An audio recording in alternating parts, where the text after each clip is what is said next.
Welcome. We're kicking off an in-depth exploration of a movie that wasn't just a blockbuster, but really a moment in cultural history. James Cameron's 2009 epic, Avatar. It was a film that, when it arrived, just demanded your attention. It set entirely new benchmarks for what cinema could even be. But for you, our listener, we're going to step around the minute-by-minute plot summary of Jake Sully's journey. Right. We assume you know the basics. The setting is the mid-22nd century. The Resources Development Administration, the RDA, is on this lush moon, Pandora. And they're there for one thing, a priceless superconducting mineral called, well, unobtainium.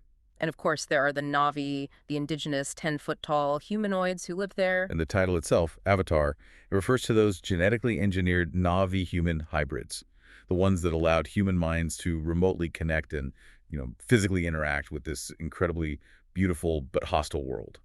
Our mission today is really specific. We want to extract the core insights surrounding this phenomenon. We're going to examine the just staggering financial gambles of its production. And the revolutionary technology it pioneered. Exactly. The strategic casting, the really intense cultural conversations it sparked about colonization and environmentalism. And of course, how its ongoing franchise legacy continues to shape Hollywood, even today. It's a study in duality, really. It was a massive technological leap, but it was wrapped around what some people called a profoundly familiar story. Okay, let's unpack this, starting right at the very beginning. Right. Section 1.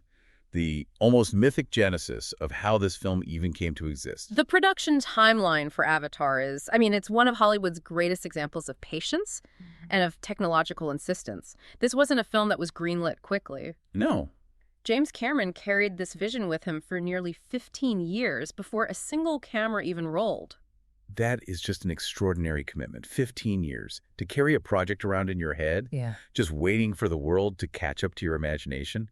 He started this with an 80-page treatment way back in 1994. 1994. That's a year before the first Toy Story came out, just to give you some context on the state of CG at the time. And that original creative spark, it came from even earlier, didn't it? It did. He drew a lot of inspiration from the classic science fiction and adventure novels he read as a kid, things like Edgar Rice Burroughs' John Carter series.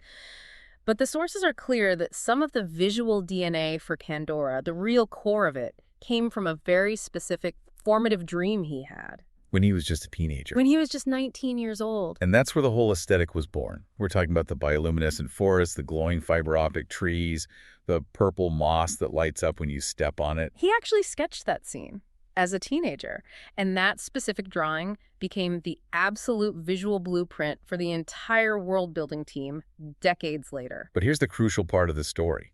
Despite having this idea, despite this initial plan for maybe a 1999 release, right after Titanic, and he was on top of the world, he shelved it. And it wasn't a failure of creative will, it was purely a technological roadblock. Cameron just decided that the tools available in the late 90s could not render the level of photorealistic detail that he was demanding. He has a reputation for that, for being stubbornly insistent on capability. He essentially said the technology has to serve the vision, not the other way around. So he waited. For almost 7 years. He waited until the mid-2000s when he finally saw breakthroughs in computer-generated characters that convinced him it was possible. He specifically cited Gollum in Lord of the Rings. Of course. And King Kong in Peter Jackson's film. And very notably, Davy Jones in the Pirates of the Caribbean films. Right. Those characters proved that animators could capture and translate, 100% of an actor's nuanced facial performance into a digital face, a non-human face, without losing that emotional connection. That was the turning point. Once that threshold was crossed, the project, which was known internally as Project 880, was officially retooled and greenlit in February of 2006. But waiting for the technology to catch up also meant waiting for the price tag to absolutely balloon. Realizing a vision of this scope, especially one that required years of R&D for entirely new camera systems, it came at a monumental cost. The financial risk was, it was terrifying for the studio. The official budget was listed at $237 million, which immediately put it among the most expensive films ever made. But that wasn't the real number, was it? No. Industry estimates consistently placed the final production cost much higher, somewhere between $280 million and a staggering $310 million. And then you have to add promotion on top of that. Another $150 million for global promotion and marketing. So you're talking about a $500 million expenditure before a single ticket is sold. You can just imagine the tension in those executive boardrooms. 20th Century Fox, they had already dealt with the cost overruns and delays on Titanic a decade earlier. They must have been incredibly nervous. Oh, absolutely. The source material shares this incredible anecdote. Cameron literally had to install a traffic light outside his co-producer John Landau's office. A traffic light. Yeah, and he kept the amber signal lit. It wasn't just for show. It was a constant, visible reminder of the uncertain future hanging over their multi-hundred-million-dollar gamble. Wow. And the studio wavered so much that they couldn't even finance it all themselves, right? That's a key insight, yeah. The final package required external partners. A company called Ingenious Media provided crucial outside investment, which was necessary to reduce Fox's financial exposure to less than half the total budget. So even a director with James Cameron's track record, the director of the biggest movie of all time, couldn't get a blank check for a project this expensive without serious co-financing. The sheer scale just fundamentally changed how studios approach these kinds of high-risk auteur projects. It also says a lot about the creative control Cameron managed to hold on to, even with all that financial scrutiny. Okay, let's shift our attention from the money to the actual meticulous process of building the world itself. They didn't just approach Pandora as a movie set. It was treated like a genuine, scientifically plausible ecosystem. That commitment began with language. The Na'vi language was what's called a conlang, a constructed language. It was built from the ground up by a linguist from USC, Paul Frommer. And this wasn't just, a few made-up phrases for the actors to say. Not at all. Frommer developed a full vocabulary of about 1,000 words. It was enough for conversational depth. Cameron himself even added about 30 of his own words to the lexicon. And the linguistic detail is really worth noting. Frommer incorporated some very unique phones. The source material specifically mentions ejective consonants. Right, and for anyone unfamiliar, ejective consonants are sounds made by compressing air in your mouth, not from your lungs. It creates this distinct popping or plosive sound. It's a sound that's pretty rare in major European languages. Very rare. But it's common in languages like Amharic or some Caucasian languages. By incorporating details like that, or the initial eng sound, which Cameron might have been inspired by from the Maori language, it just instantly gives the Na'vi language this unique, believable, sonic authenticity.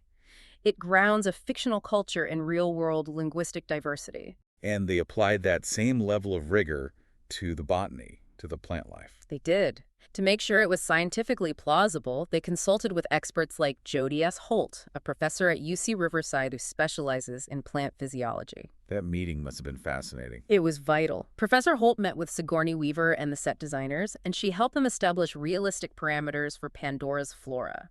Things like nutrient cycling, the plausible chemical makeup of the plants. And critically, she helped them conceptualize the planet's biological neural network. Yes. The way every tree, every plant, every creature connects to Eywa, the world mind.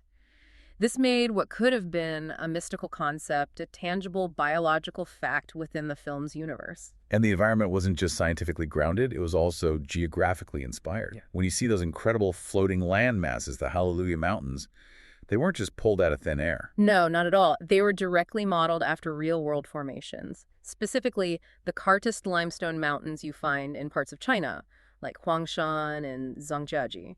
Karst formations are those dramatically steep, often very slender pillars of rock. Exactly. So by referencing a real geographically spectacular location and then just scaling it up to the point where it literally floats in the air, they achieved this perfect balance between fantastical wonder and a kind of natural realism. This relentless attention to detail in the world building, it just naturally leads us into the next part of the story.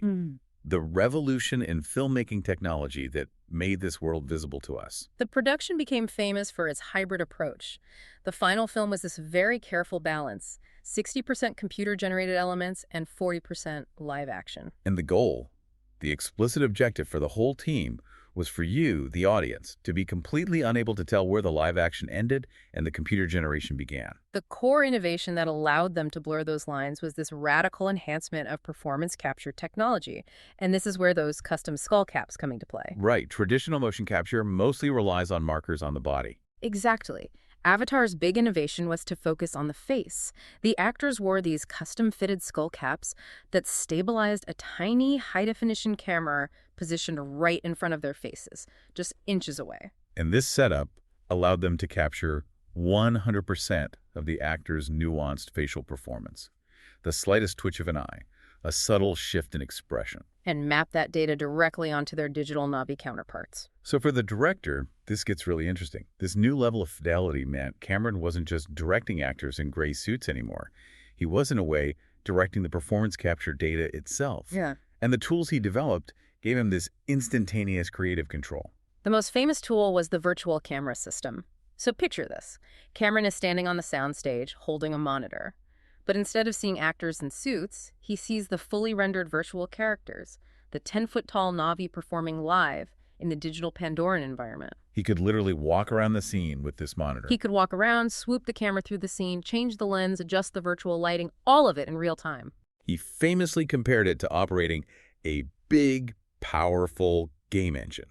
And that comparison is perfect because it fundamentally changed the speed of creative iteration. If he wanted to adjust a performance or a camera angle, he didn't have to wait weeks for animation to render. He could see the result immediately. And then there was the simulcam. That was essential for blending the digital and the live action parts, right? Absolutely. When they were shooting the 40% live action shots, the simulcam, which was a combination of their 3D fusion camera rig and the virtual camera system, superimposed the CGI images onto the live video feed. So the actors and technicians could instantly see the virtual Navi or the creatures interacting with the real sets or the human actors. It gave them immediate, accurate feedback on framing and interaction. That is just an incredible volume of data to manage. To process all of that, the facial capture, the performance capture, the environment rendering, the live adjustments, the scale of computing power at Weta Digital had to be immense. We really need to give you some concrete data here to appreciate the scale. Weta Digital built a server farm that spanned 10,000 square feet. 10,000 square feet. That facility housed 4,000 servers running 35,000 processor cores. It also required 104 terabytes of RAM and 3 petabytes of storage. It's hard to even wrap your head around those numbers. To put it in perspective, the level of detail they were aiming for, rendering individual strands of hair, complex particle effects, the bioluminescence, it meant that rendering a single frame of the finished film, Just 1/24 of a second. could take the computers several hours. This investment in processing power wasn't just about speed, it was about achieving a level of visual fidelity that had never been seen on screen before. And we have to acknowledge the collaborative foundation of all of this. Cameron is the singular visionary, but he had a crucial partnership with his co-producer, John Landau. He did. Cameron later publicly lauded Landau. He described him as the heart of the Avatar family and the center of gravity of the entire production. A project of this technical and financial scale, it just necessitates a monumental team effort. That synergy between an obsessive vision and a world-class infrastructure is really why Avatar became what it was. Okay, let's shift gears now and look at the human element. Section 2, the casting, which was just as deliberate and strategic as the technological R&D. Cameron didn't go with a standard blockbuster strategy of, just stuffing the cast list with megastars. He specifically looked for actors who could disappear into roles that would mostly be conveyed through these digital avatars. And that started with his lead, Sam Worthington. Worthington, who played Jake Sully, was a definite strategic risk. At the time, he was a relative unknown outside of Australia. And Cameron's reasoning for that choice was fascinating. It was. He specifically said he preferred someone who hadn't done a major American film yet. He believed it would lend the character a quality that is really real. An approachability, an authenticity that a universally recognized face might not have been able to offer. And the contrast between the scale of the film and Worthington's personal circumstances at that time is just dramatic. The sources confirm he was reportedly living in his car in Los Angeles when he got the call. The life-changing call confirming he got the part. That just speaks volumes about the radical transformation the role offered him. And when you look at the near misses for that role, the stakes become even clearer. Matt Damon famously turned down the role of Jake Sully. He did. He had commitments to the Bourne Ultimatum. But here's the mind-boggling detail. He also turned down an offer of a rumored 10% profit stake in the film. 10%. 1/10 of the highest-grossing film of all time. That figure has to be in the hundreds of millions of dollars. It's got to rank as one of the most financially painful decisions in modern cinema history. Absolutely. And he wasn't the only one. The studio had also pushed hard for Jake Gyllenhaal. Gyllenhaal declined to focus on Prince of Persia, The Sands of Time. Other major actors who were considered included Chris Pratt and Chris Pine. But Cameron insisted on Worthington. He saw in him that perfect blend of everyman relatability and the capacity for transformation that the character arc needed. Now let's talk about Neytiri, played by Zoe Saldana. Her casting was pivotal, and it happened much earlier in the production timeline. Saldana was key. Her role went beyond just performing as the lead Na'vi. She actively helped in the screen testing process for the actors who were auditioning to play Jake Sully. So she was helping to find the right chemistry. Exactly. It was essential for finding the right blend of physical and emotional chemistry, especially given that their entire interaction would be mediated through digital characters. Her character, Neytiri, is Jake's primary guide into the Na'vi world, even though she starts the story seeing him as, foolish and naive. Moving to the antagonists and mentors, let's discuss Stephen Lang, who played Colonel Miles Quaritch, the fiercely consistent head of the RDA's security force. Quaritch is designed as the embodiment of uncompromising military pragmatism and industrial arrogance. His defining characteristic is this profound, almost clinical disregard for any life he deems non-human or expendable. And there's a great piece of production history here. There is. Lang had actually auditioned for a role in Cameron's 1986 film Aliens and didn't get it. But Cameron remembered him. He sought him out specifically 23 years later for Quaritch. It just shows he has a long memory for talent. Then there's Sigourney Weaver as Dr. Grace Augustine, Jake's mentor and the compassionate exobiologist running the Avatar program. Her character was so vital as the advocate for peaceful relations. She'd established a school to try and teach the Na'vi English and understand their culture. Weaver described Dr. Augustine as very driven and very idealistic, and she even drew parallels between the character's relentless curiosity and Cameron's own personality. Her relationship with Jake is fundamental. It provides the scientific and the moral scaffolding for his eventual defection. And the moral ambiguity of the human operation, it really rested heavily on two key supporting characters. Giovanni Ribisi as Parker Selfridge, the corporate administrator. And Michelle Rodriguez as Captain Trudy Chacon. Selfridge is the perfect representation of pure corporate greed. He justifies the systematic destruction of the Na'vi home for the company's bottom line. But the script is subtle about it. How so? Well, when the destruction of Home Tree is authorized and broadcast back to the base, Selfridge shows this very visible reluctance and discomfort at the sheer scale of the violence he's just greenlit. He's not a purely evil villain. He's more of an uncomfortable technocrat, doing a job he increasingly finds morally repugnant. And Chacon provides that necessary moral anchor for the human crew. She's the pilot. She is. And her decision to defect is purely a moral one. It's driven by her disgust at Quaritch's increasing brutality. She acts decisively, airlifting Jake, Grace, and Norm out of prison, sacrificing her career and her safety for her moral code. To ground all these performances, the actors went through an extraordinary level of preparation that went way beyond typical rehearsals. The physical prep was intense. They all received customized training and skills that were essential for their characters. Archery for the Na'vi actors, extensive horseback riding, firearm use for the security detail, detailed hand-to-hand combat choreography. And they also had rigorous coaching in the constructed Na'vi language. But the truly unique preparation was the setting immersion. Cameron wanted them to have this organic, sensory understanding of the world they would be simulating digitally, so he sent the entire cast to the tropical rainforests of Hawaii. And this pre-production trip, it wasn't a vacation, it was more like a boot camp. Exactly. They spent days trekking through the dense environment, learning how to move, how to react, and just how to feel in a genuinely wild tropical location. So that when they stepped onto those sterile gray sound stages of the motion capture studio, their performances, even the movements of their digital 10-foot-tall bodies, were grounded in a real sense of weight and humidity and wild nature. They carried the memory of that physical environment with them. It's that meticulous preparation that allowed the technical performance capture to translate into emotionally believable characters. And that brings us to the core of the film's impact. Yeah. The cultural conversation it ignited. Despite the film's revolutionary technology, its massive commercial success was inherently tied to its core ideological underpinnings. These were themes that resonated globally, touching on centuries of human history. Absolutely. The film operates on two simultaneous levels. It's a visually spectacular journey of self-discovery for Jake Sully, yes. But it's also a powerful and, well, often unsubtle parable about colonization, imperialism, and the philosophy of deep ecology. It just taps into these deep-seated historical tensions. And Cameron himself was quite transparent about his intent. He framed the RDA, the corporate resource-hungry human faction, as a form of societal self-criticism. He did.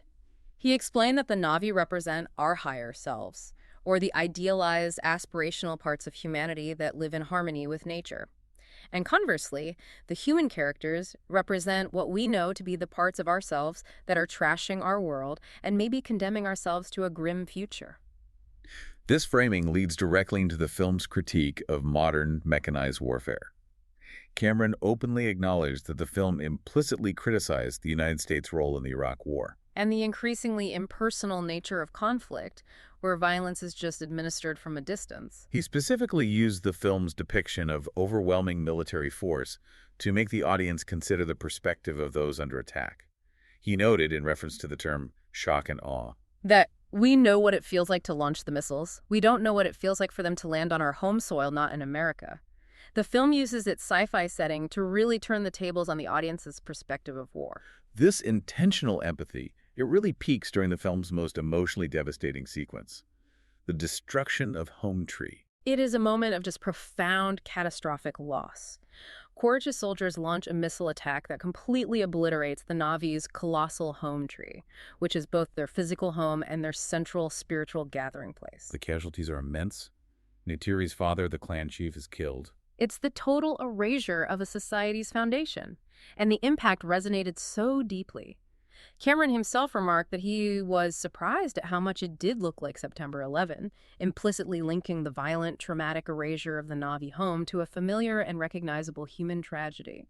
That strategic visual parallel just amplified the sense of profound loss, and it immediately garnered worldwide sympathy for the Na'vi as victims of imperial power. And the colonial themes were recognized universally. Adam Cohen, writing for the New York Times, observed that the film's anti-imperialist message was effectively a 22nd century version of the American colonists versus the British, India versus the Raj, or Latin America versus United Fruit. The narrative structure was just unavoidable.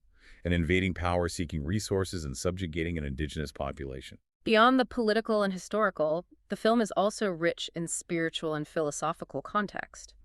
The very term avatar is drawn from Hindu theology. It refers to the incarnation of a deity, specifically Hindu gods taking a flesh form on Earth. And the concept of Eywa, the world mind, provides the deep ecological context. Eywa is presented as this sentient, interconnected biological network that encompasses all life on Pandora. It's the ultimate superorganism. Cameron cited the idea of intelligence within nature and a world mind as concepts that influenced him. He linked them to classic philosophical science fiction like Stanislaw Lem's novel Solaris, where a planet itself exhibits intelligence. The scientific consultation we mentioned earlier provides that biological foundation for this spiritual belief system. So what we have is a film with unprecedented visual achievement and these profound intentional ideological critiques. But we also have to acknowledge the other side of the critical response. We do. And that was that, despite the technical brilliance, the story itself was often criticized for being highly derivative. That critique of originality was a major talking point when it was released. Many critics praised the visuals, but felt the narrative arc was overly predictable and borrowed heavily from earlier works. The single most cited parallel was Kevin Costner's 1990 film Dances with Wolves. Some reviewers went so far as to call the similarities almost identical. And this led directly to the widely cited white savior allegation. It did. The criticism argued that the film relied heavily on a problematic trope, that an oppressed native population is somehow incapable of achieving victory or saving themselves without the intervention and leadership of a white male outsider, in this case Jake Sully, who fully embraces their culture. It's a complex accusation because it clashes directly with Cameron's stated intent to make the Na'vi represent humanity's higher self. But the critics pointed to the narrative mechanics. The native people only unify and win once the former Marine, Jake, becomes their leader. And critics were quick to cite other specific literary and cinematic influences. The concept of a paralyzed man remotely controlling an artificial body in an alien environment has a strong acknowledged parallel to a 1957 novelette by Poul Anderson called Call Me Joe. There's also Ursula Le Guin's novella, The Word for World is Forest. It features an alien race living in a forested world that's attacked by invading human soldiers.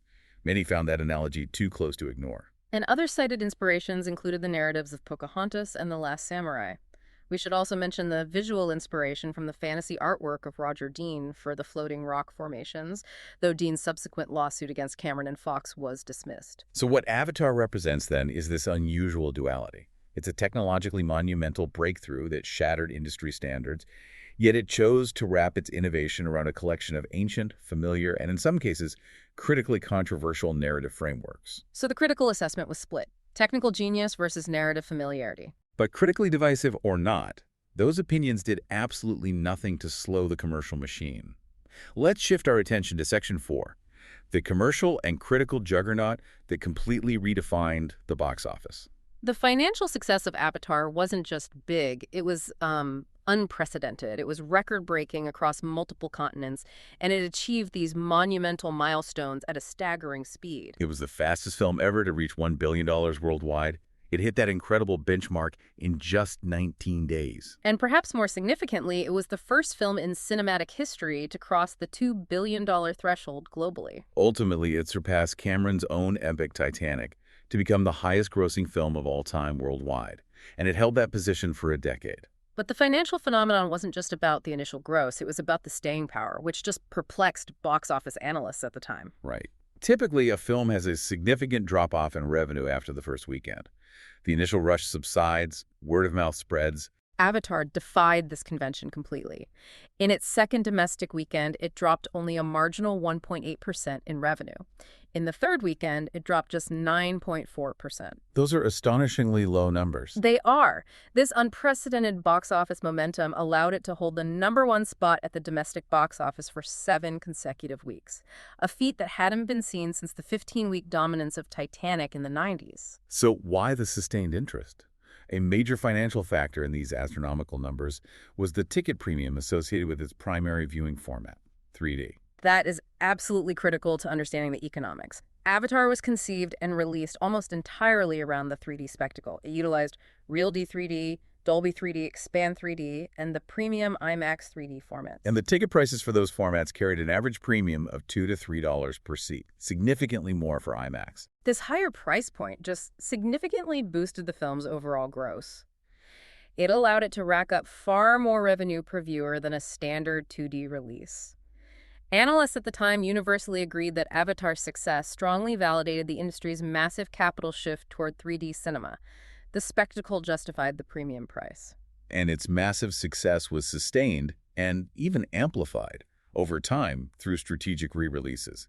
This just confirmed the enduring appetite for the quality of that visual experience. The first example was the special edition re-release in 2010. Cameron added 9 extra minutes of footage, most of it fully rendered CGI. And the detail here is staggering.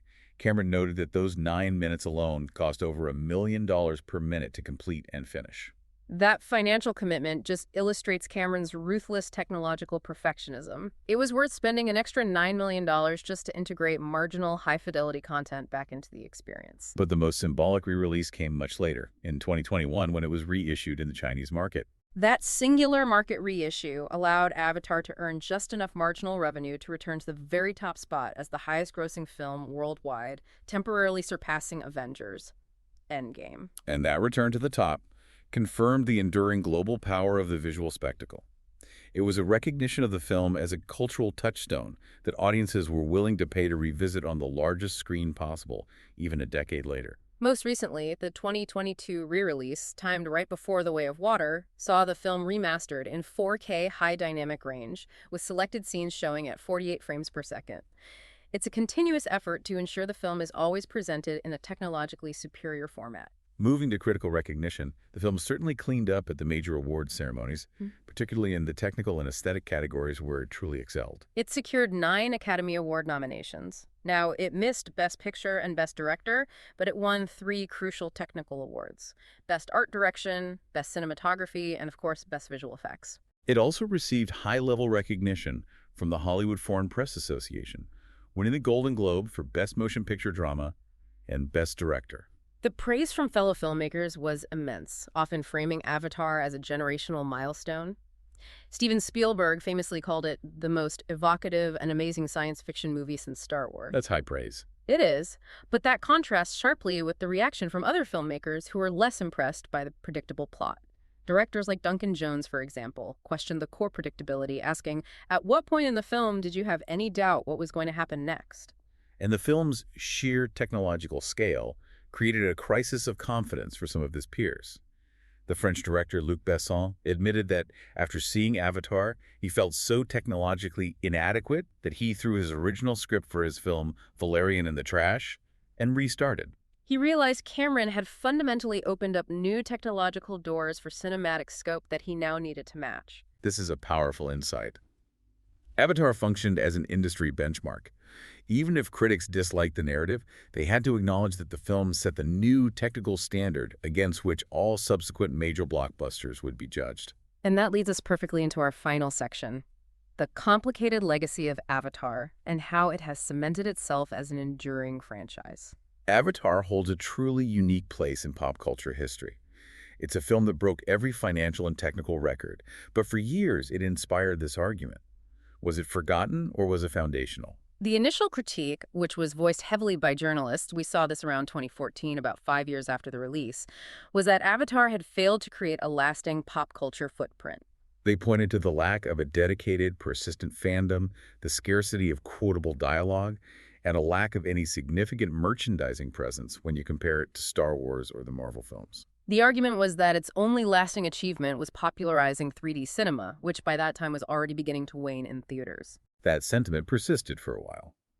Some journalists noted that, a decade later, many people struggled to even remember the main characters' names. This led to genuine questions about whether an audience would even turn up for the long-delayed sequels. They argued the experience was purely aesthetic, not emotional. However, the counter-argument is compelling, and it gained significant traction after the financial success of the re-releases and the first sequel. This defense really champions the film's singularity. The counterpoint, which was eloquently articulated by critics like Scott Mendelson, who had initially questioned the footprint, argued that its very uniqueness, being an original auteur-specific movie that prioritized top-shelf filmmaking over easily digestible meme culture, inspired a skewed, renewed nostalgia. The point is that Avatar may not have dominated social media, but it set a foundational standard for the cinema experience. Cameron's strategy, as he articulated it, was never to create transient pop culture moments. His goal was to compete with established long-term realities like Tolkien's Middle-earth and Star Wars. Exactly, by creating a persistent alternate reality that audiences genuinely wanted to inhabit over time. And the success of the sequels and the persistence of the world itself demonstrates the enduring power of that ambition. The Foundation proved its strength by expanding far beyond the cinema screen, establishing an enduring media universe. The first major indication of its legacy as an enduring world came with the massive theme park extension. Disney entered an exclusive licensing agreement that led to the creation of Pandora, the world of Avatar, which opened in 2017 at Disney's Animal Kingdom in Florida. That kind of permanent, physical, immersive installation, complete with boat rides and floating mountains, it signifies a massive multi-million-dollar cultural investment by one of the largest media companies in the world. It confirms that the world of Pandora has a permanent, desirable, and enduring cultural value, separate from the immediate film narratives. The franchise also extended its creative reach into live performance with Torg the First Flight. The Cirque du Soleil production that ran between 2015 and 2019. The show was set in Pandora's past. It involved a prophecy, a quest, the Na'vi clans. It demonstrated the depth of the narrative world, proving that Pandora could sustain storytelling beyond the immediate conflicts of the film series. And finally, the sheer scope of the long-term franchise plan confirms its foundational status in modern cinema, following the success of Avatar. The Way of Water in 2022, which grossed over $2.3 billion. There are confirmed future installments planned. Avatar 3 is slated for 2025, and 2 more confirmed sequels are scheduled for 2029 and 2031. This is a production commitment that spans over 2 decades of production and release cycles. It secures Avatar's place not as a momentary phenomenon, but as an enduring media universe intended to rival the biggest in history. It demonstrated the immense potential of marrying technical prowess with established mythic storytelling, ensuring that even a film criticized for a derivative plot could become the financial and technological benchmark for a generation of filmmakers. To bring this comprehensive exploration together, the greatest insight into Avatar is its remarkable dual nature. It was simultaneously a revolutionary technical experiment, a costly, boundary-pushing gamble that shattered financial records and fundamentally validated 3D cinema. And yet, its core narrative was deeply rooted in ancient, recognizable human narratives of colonization, nature worship, and moral conflict. This leads us to a final thought for you to consider, long after this conversation ends. Even as we, as a society, embrace ever more complex, hyper-realistic, advanced technology, whether that's in cinema, virtual reality, or AI, why do the stories that achieve this level of profound global resonance, the ones that become worldwide phenomena like Avatar, continue to center on moral battles over material resources and the deep spiritual connection between people and the natural world? What does that permanence of theme, set against a backdrop of technological revolution, say about our own aspirations versus the reality of our condition? Thanks for listening.